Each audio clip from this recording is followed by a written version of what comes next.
তোমরা হয়তো অনেকেই হার্ট চ্যাপ্টারটা পড়েছো এবং এটা পড়তে গিয়ে দেখবে একটা সমস্যা হয় যে কোথা থেকে রক্ত কোথায় প্রবাহিত হচ্ছে এবং কোথায় CO2 যুক্ত রক্ত এবং কোথায় O2 যুক্ত রক্ত তা বুঝতে ম্যাক্সিমাম মানুষের কনফিউশন থাকে।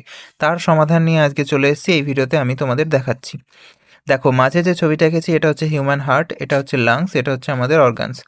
হার্টকের যে চারটে চেম্বার থাকে, চারটে চেম্বারকে আমি চারটে ভাগে ভাগ করেছি। একটা হচ্ছে ভি ফর ভেন্ট্রিকল আর এ ফর হচ্ছে অট্রিয়াম। তাহলে একটা হচ্ছে রাইট, একটা লেফট, একটা রাইট, একটা হচ্ছে লেফট। তাহলে সবার প্রথমে কি হলো, লাংস থেকে ওটুযুক্ত ব্লাড পালমোনারি ভেন্স দ্বারা এলএতে এলো এবং এলএতে আসার পর বাইকাসপিড কপাটিকা খুলে যায় এবং সেখান থেকে এলভিতে পৌঁছায়।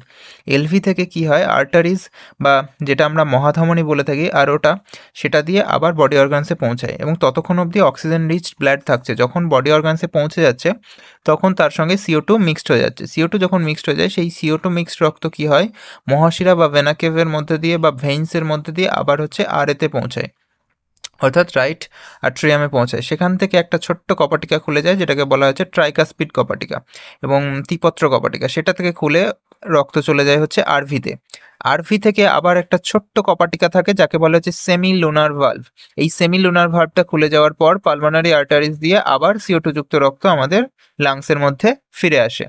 এবং একটা জিনিস দেখবে যে এই আর্টারিজের মধ্যেও একটা সেমিলুনার ভালভ থাকে। এই সম্পূর্ণ জিনিসটার মধ্যে খুব সিম্পলি তোমরা বুঝতে পারবে যে কোথা থেকে রক্ত কোথায় যাচ্ছে।